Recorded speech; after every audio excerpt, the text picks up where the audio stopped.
Algunas de estas mujeres son tan peligrosas que deben permanecer bajo la más estricta seguridad para evitar que hagan daño a alguien fuera de sus celdas. Desde Joanna Christine hasta Celeste Simón. He aquí 6 mujeres más peligrosas del mundo en cautiverio. Número 6. Joanna Christine Dennehy. El infame caso de la zanja de Peterborough fue una serie de incidentes fatales que ocurrieron en Cambridgeshire, Inglaterra, en marzo de 2013. Las 3 víctimas, todos hombres, resultaron mortalmente heridas y sus cuerpos fueron arrojados a unas zanjas en las afueras de Peterborough, en Hereford. Otros 2 hombres también fueron atacados violentamente, pero sobrevivieron. La agresora fue Joanna Christine Dennehy, una mujer de Cambridgeshire. Su primera víctima fue Kevin Lee, un empresario inmobiliario que la acompañaba en su casa. La segunda fue Łukasz Słowoszewski, un polaco que conoció a Dennehy a través de su afición compartida por la bebida y las drogas. John Chapman es el último del desafortunado trío y era uno de los compañeros de casa de Dennehy. Słowoszewski fue atacado en algún momento entre el 19 y el 29 de marzo de 2013. Tanto Lee como Chapman fueron atacados fatalmente el 29 de marzo. El cuerpo de Lee fue encontrado al día siguiente cerca de Newborough, vestido con un vestido negro de lentejuelas. Los cuerpos de Słowoszewski y Chapman fueron encontrados el 3 de abril cerca de Thorney, ambos con heridas de arma blanca. Después del crimen, Dennehy fue llevada en coche por su amigo Gary Stretch a Hereford, donde atacó al azar a otros 2 hombres que sobrevivieron. Ambas víctimas estaban paseando a sus perros. Dennehy incluso robó uno de los perros. Otro hombre que iba en el coche, que estaba allí contra su voluntad, fue posteriormente absuelto de toda implicación. Dennehy nació en agosto de 1982 en St Albans, Hertfordshire, y creció en Harpenden. En el momento de los crímenes, era madre ausente de 2 niños pequeños. Se dirigía específicamente a los hombres y le dijo a un conocido que no quería hacerle daño a una mujer, especialmente a una mujer con niños. Incluso dijo que quería acabar con la vida de 9 hombres en total, con la esperanza de ser como Bonnie y Clyde. Dennehy confesó que atacaba a hombres para entretenerse, diciéndoles: «Quiero divertirme, necesito que tú también me diviertas». Más tarde le dijo a un psiquiatra que sus crímenes le resultaban adictivos y que después de su primer acto le había cogido el gusto. En noviembre de 2013, Dennehy admitió los 3 casos de agresión y 2 intentos de agresión. Su hermana María no se sorprendió por su declaración de culpabilidad y dijo que a Dennehy le gustaba tener el control. Dennehy estuvo recluida en la prisión de Su Majestad, Bronzefield, donde los psiquiatras le diagnosticaron trastornos psicopáticos, antisociales y de personalidad limítrofe. Durante su juicio en Old Bailey, en Londres, Dennehy se rió y dijo que se había declarado culpable, y eso era todo.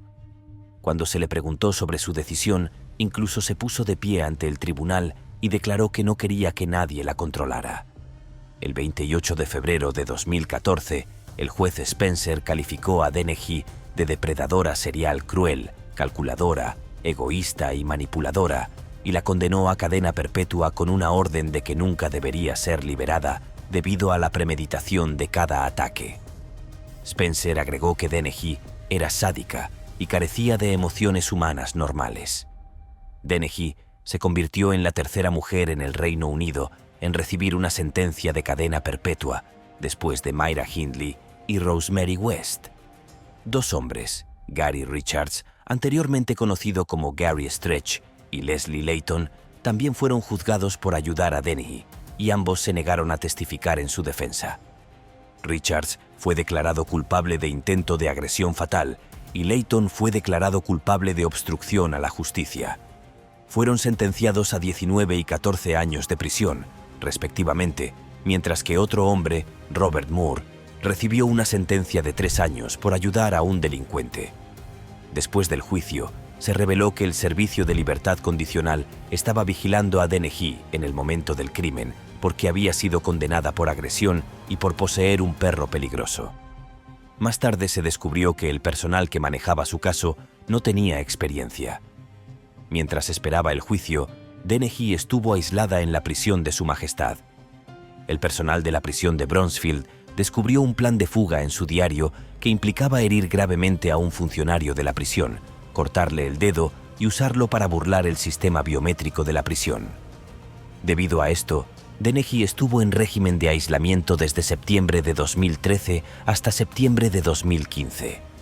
Más tarde afirmó que el aislamiento la hacía llorar y la hacía enojar y que la llevaba a autolesionarse. El Tribunal Superior de Justicia rechazó la reclamación de Dennehy de que se habían violado sus derechos humanos, afirmando que el aislamiento era necesario debido al peligro que representaba. Después de su juicio, Dennehy fue devuelta a la prisión de H.M. Bronzefield, pero su historia estaba lejos de terminar. En 2018, solicitó permiso para casarse con su compañera de celda, Hailey Palmer. Ese mismo año, Dennehy y Palmer hicieron un pacto e intentaron quitarse la vida juntos. Después de este incidente en 2019, Dennehy fue transferida a la prisión de Low Newton en el condado de Durham. A su llegada, supuestamente amenazó con atacar a su compañera de prisión, Rosemary West, lo que provocó el traslado de West a otra prisión.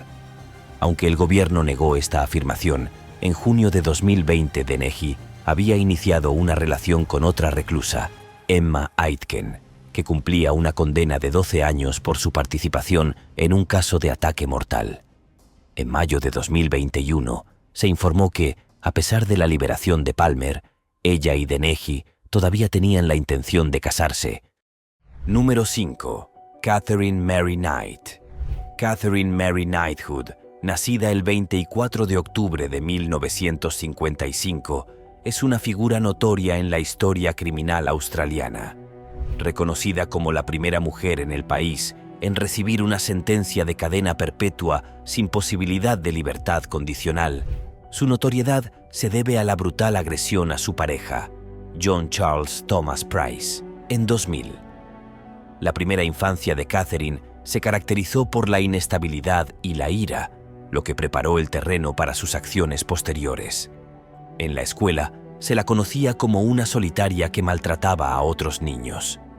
A pesar de sus tendencias agresivas, también podía mostrar períodos de buena conducta, llegando incluso a ganar premios por su conducta. Sin embargo, estos destellos de normalidad se vieron eclipsados por su ira y agresividad profundas.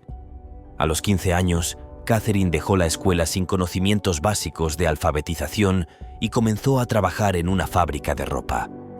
Poco después, consiguió un empleo en un matadero local, un puesto que disfrutaba. Su apego a los cuchillos de carnicero era tan fuerte que los colgaba sobre la cama, un hábito que mantuvo. Hasta su arresto, las relaciones de Catherine estaban marcadas por las peleas y el control.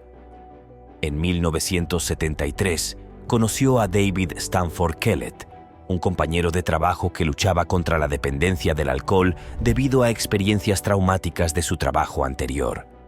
Catherine protegía ferozmente a Kellett y a menudo intervenía para defenderlo durante las peleas. Se casaron en 1974, pero su relación rápidamente se volvió problemática. En su noche de bodas, Catherine intentó estrangular a Kellett porque se quedó dormido después de que solo habían tenido intimidad 3 veces. Este incidente fue solo el comienzo de un matrimonio tumultuoso y lleno de abusos. Su relación se deterioró aún más después del nacimiento de su primera hija, Melissa Ann Kellett, que dejó a Catherine incapaz de soportar sus arrebatos por más tiempo. La salud mental de Catherine siguió deteriorándose, lo que dio lugar a una serie de incidentes perturbadores. Le diagnosticaron depresión posparto después de que la vieran sacudiendo violentamente a su bebé recién nacido en un cochecito. Poco después, dejó a su hija de 2 meses en una vía del tren justo antes de que llegara el tren. Afortunadamente, un hombre sin hogar rescató a la bebé. Con el tiempo, Catherine fue arrestada e ingresada en un hospital psiquiátrico, donde reveló su intención de quitarle la vida a Kellett y a su madre. A pesar de estas alarmantes revelaciones, Catherine fue liberada y continuó con su patrón de relaciones abusivas. En los años siguientes, el comportamiento de Catherine se intensificó. Su relación con David Saunders, un minero a quien conoció en 1986, estuvo marcada por los celos y el maltrato.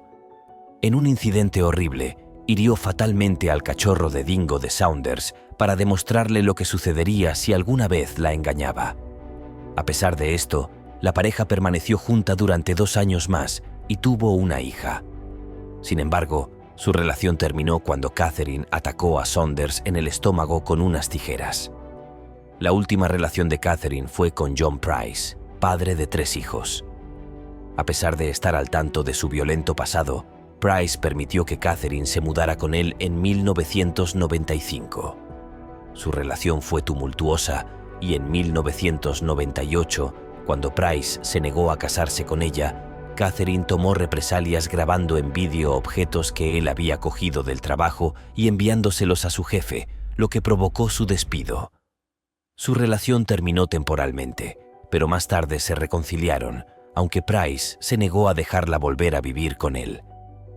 En febrero de 2000, el comportamiento agresivo de Catherine hacia John Price alcanzó un clímax espantoso. Después de una serie de altercados, ella hirió gravemente a Price en el pecho. El 28 de febrero, Price acudió al juzgado de primera instancia de Scone para obtener una orden de alejamiento que mantuviera a Catherine alejada de él y de sus hijos. Esa tarde, les dijo a sus compañeros de trabajo que si no iba a trabajar al día siguiente, probablemente sería porque su ex lo había atacado fatalmente. A pesar de las advertencias de que no debía volver a casa, Price temía que Catherine pudiera hacerle daño a sus hijos si se quedaba lejos. Cuando Price llegó a casa, Catherine no estaba allí, pero había dispuesto que los niños se quedaran en la casa de un amigo. Price pasó la noche con sus vecinos antes de regresar a casa y acostarse alrededor de las 11 de la noche. Ese mismo día, Catherine había comprado lencería negra nueva y había grabado vídeos de sus hijos mientras hacía comentarios inquietantes. Más tarde esa noche, llegó a la casa de Price mientras él dormía. Miró la televisión un momento, se duchó y luego despertó a Price. Tuvieron un momento íntimo y después Price se quedó dormido. A la mañana siguiente, a las 6 de la mañana, un vecino notó que el auto de Price todavía estaba en la entrada. Preocupado cuando no se presentó a trabajar, su empleador envió a alguien para que lo revisara. El vecino y el trabajador golpearon la ventana del dormitorio de Price para despertarlo, pero vieron sangre en la puerta principal y llamaron a la policía. La policía derribó la puerta trasera y descubrió el cuerpo de Price. Aunque Catherine fue encontrada inconsciente por haber tomado una gran cantidad de pastillas, había atacado a Price con un cuchillo de carnicero mientras dormía. Las pruebas de sangre demostraron que Price se despertó e intentó encender la luz y escapar. Logró salir, pero volvió a entrar a trompicones o fue arrastrado hacia adentro, donde finalmente falleció debido a sus heridas. Más tarde, Catherine retiró $1 de la cuenta bancaria de Price usando su tarjeta de cajero automático. La autopsia de Price reveló que había sido atacado agresivamente al menos 37 veces y que muchas heridas habían penetrado órganos vitales. Varias horas después de que Price falleciera, Knight lo desolló y colgó la piel de un gancho para carne en el marco de una puerta en la sala de estar.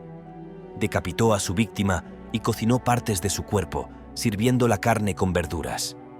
En la mesa, colocó la comida con notas con los nombres de los hijos de Price, preparándose para servirles sus restos.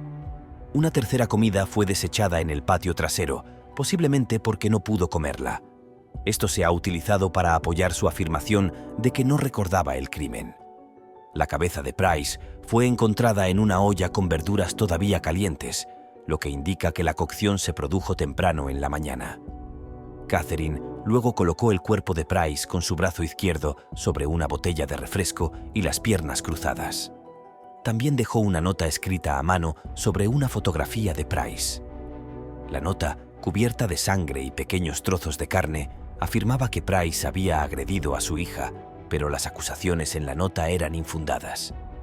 La oferta inicial de Catherine de declararse culpable de causar involuntariamente la muerte de Price fue rechazada y el 2 de marzo de 2001 fue acusada de quitarle la vida deliberadamente. Se declaró inocente. Cuando comenzó el juicio, el juez Barry O'Keefe ofreció a los 60 jurados potenciales la opción de retirarse debido a las pruebas inquietantes, y 5 de ellos optaron por hacerlo. Después de que se anunció la lista de testigos, más jurados se retiraron. Finalmente, se seleccionó al jurado y los abogados de Catherine discutieron el caso con el juez, lo que provocó una demora de un día. A la mañana siguiente, Catherine cambió su declaración de culpabilidad y el jurado fue despedido.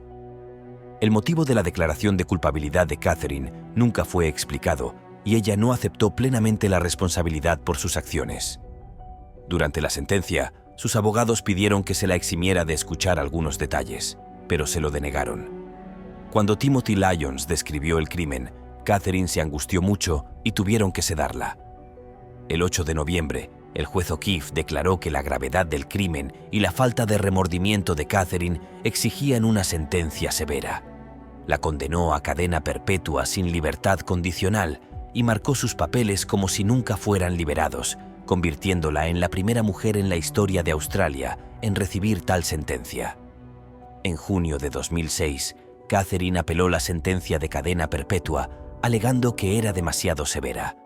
Los jueces Peter McClellan, Michael Adams y Megan Latham rechazaron la apelación en septiembre, y el juez McClellan señaló que era un crimen terrible, casi inimaginable en una sociedad civilizada. En prisión, Catherine ha asumido un papel de liderazgo entre las reclusas del Centro Correccional de Mujeres de Silverwater y ha actuado como mediadora en disputas. Número 4. Rebecca Butterfield. Rebecca Butterfield ha sido considerada una de las mujeres más peligrosas de Australia y ha estado en prisión durante años porque las autoridades tienen miedo de lo que pueda hacer si alguna vez es liberada. ¿Cómo se ganó tan terrible reputación? En 1997 fue a prisión durante un año después de atacar violentamente a un taxista en lugar de pagarle la tarifa. 3 años después, volvió a la cárcel tras atacar a un vecino que intentaba impedir que se hiciera daño. Fue enviada a prisión y cometió su crimen más brutal hasta el momento. En 2003, atacó violentamente a una compañera de prisión con un cuchillo de cocina 33 veces, acabando con su vida. Las heridas eran tan horribles que cubrían todo el cuerpo de la víctima. Por este crimen, fue condenada a 12 años de prisión y pudo optar a la libertad condicional después de 7 años. No obtuvo la libertad condicional y aunque su sentencia debería haber terminado hace años, los fiscales siguen recibiendo órdenes de mantenerla en prisión. Han convencido a un juez 3 veces de que debe permanecer encerrada por la seguridad pública. ¿Por qué? Sencillamente, sigue siendo tan violenta como cuando cometió sus primeros crímenes mientras estaba en prisión, al quitarle la vida a su compañera de celda. Atacó tanto a los guardias como a los médicos que intentaron ayudarla. En un incidente, les arrojó té caliente y su bolsa de colostomía. También atacó a otro recluso con agua caliente e intentó hacerle daño a una enfermera que quería sacarle sangre. Estas acciones la hicieron parecer muy peligrosa. El juez de la Corte Suprema de Nueva Gales del Sur, Robert Allen Hume, ha dicho que podría lastimar a otras personas si es liberada. Señaló que nada parece haber cambiado en su tendencia a usar objetos afilados. Sus arrebatos violentos son impredecibles y no siempre están provocados por razones obvias. Los profesionales de la salud mental que la han tratado también comparten sus preocupaciones. Su ex psiquiatra la calificó como la mujer más peligrosa de Australia.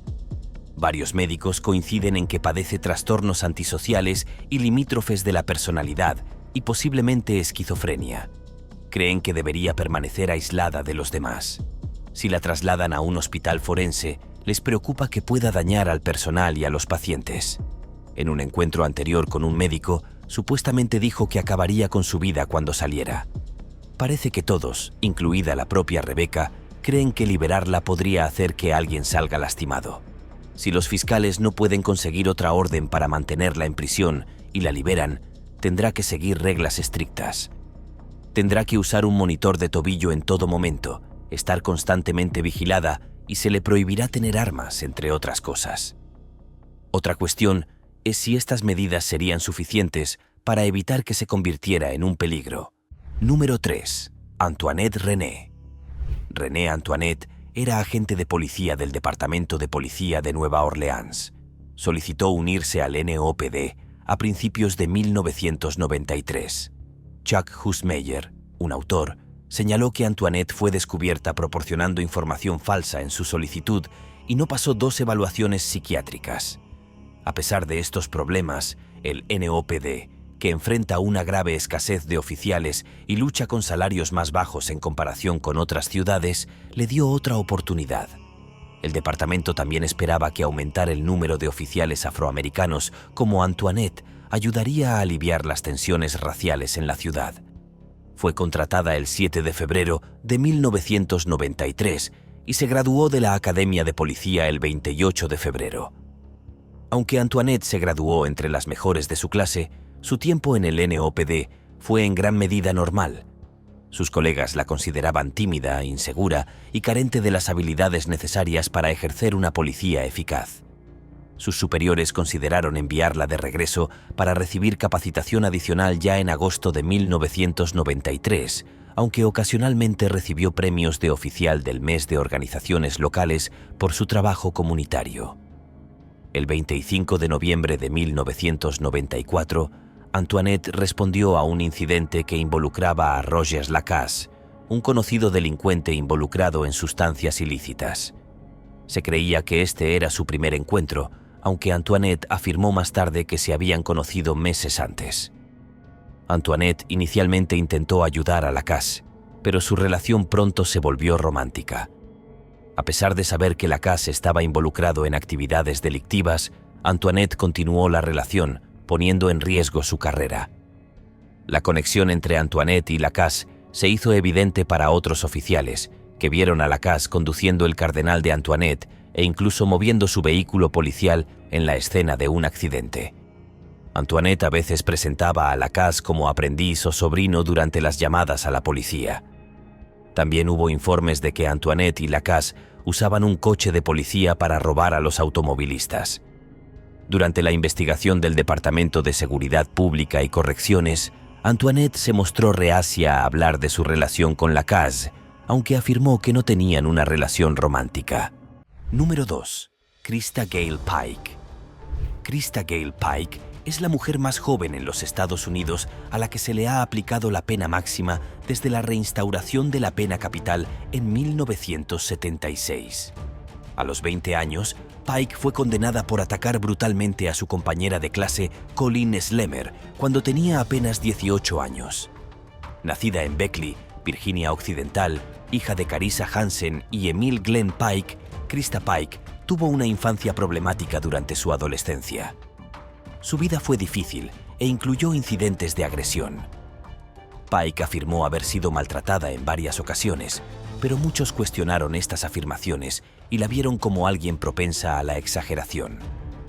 A pesar de ser una niña brillante, los frecuentes cambios de escuela de Pike, debido a su inestable vida familiar, llevaron a un bajo rendimiento académico.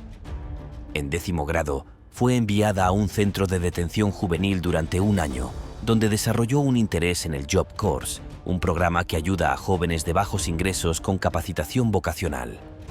En el otoño de 1994, Pike se unió al centro Job Corps en Knoxville, Tennessee, donde comenzó a salir con Tatteril Sheep, que era un año más joven que ella, y ambos desarrollaron un interés en las prácticas ocultas.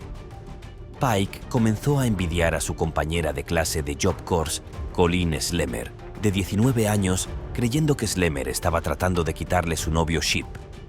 Aunque los amigos de Slemmer lo negaron, Pike, junto con Shadala Peterson, de 18 años, planearon invitar a Slemmer a una planta de vapor aislada cerca del campus de la Universidad de Tennessee.